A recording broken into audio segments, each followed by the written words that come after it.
Hello everyone and welcome back to the channel. Today I'm really excited to introduce a brand new project, a custom ESP32 Info Dashboard. Normally, checking all my stats means going through them one by one. AdMob, Cast3D, Google Console, YouTube Analytics, it takes a lot of time.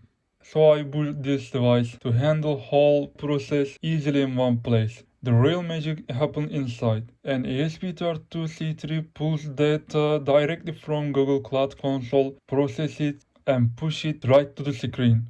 Let's dive into the project and see exactly how it works. But before we get started, please hit that like button, share the video, and subscribe. It really helps the community grow and keep me motivated. So, what did I use to build this? At the heart of the project is ESP32C3 microcontroller. I really like this microprocessor because it's so easy to work with. By the way, before I talk more about this project, I actually made a tiny game console from an old broken smartwatch using a similar setup. If you haven't seen that episode, go watch it. For the visual interface, I went with a 1.96-inch ST7789 display breakout board, which gives great color and clarity for the dashboard UI. On the software side, I'm using my own custom TFT library to optimize graphics and ensure smooth page translation. You can reach on my GitHub page. While handling the API connection throughout 2.02 secure pool subscriber count and watch time data. The rest of the hardware includes 3 tactile buttons, a buzzer, voltage regulator, resistor, capacitor, and some cables. Just like my previous build.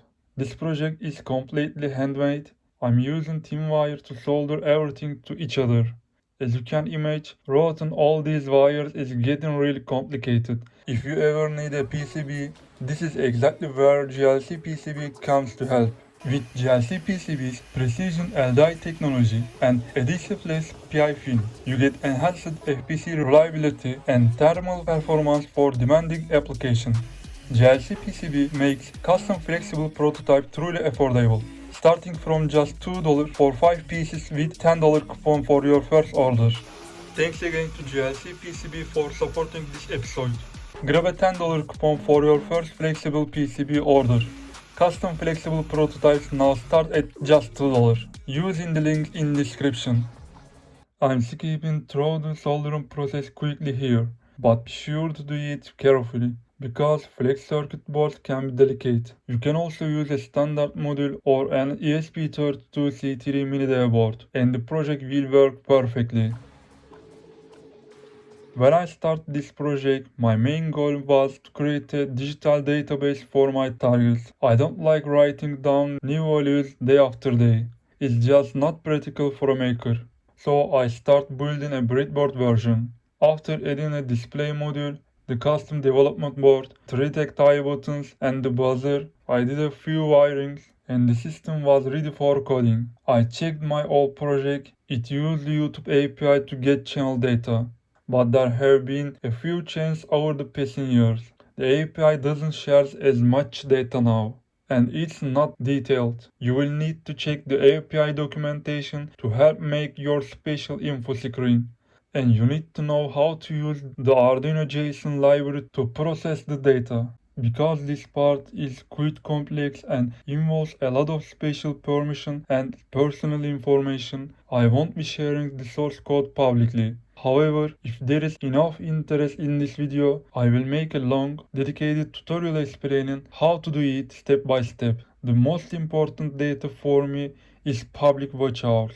I needed 4000 watch hours to get the channel monetized. Actually, I might be a little late making this project, because by the time this episode is published, the channel will be already monetized. The coding part got a bit complicated because I added so many features. For example, AdMob revenue. I actually have a lot of published mobile games. If you didn't know, go check them out after this episode. It also displays local weather, currency, last video analytics, system info, and etc. I am also testing a new feature in this project, OTA software updating. This feature checks if a new update is available, just like a phone or PC update.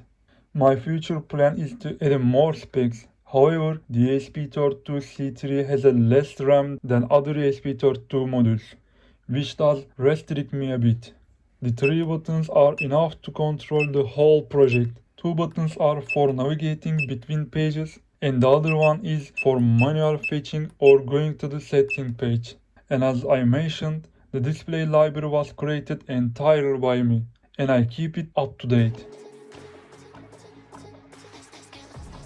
After some assemblies, I connected it 5V, and as you can see, the device works perfectly. I placed the info screen in a spot where it can be seen perfectly. In this episode, I wanted to show you why I made this project. I hope it inspires someone out there. It's nothing too hard to make, even with 1x1 thin wire soldering.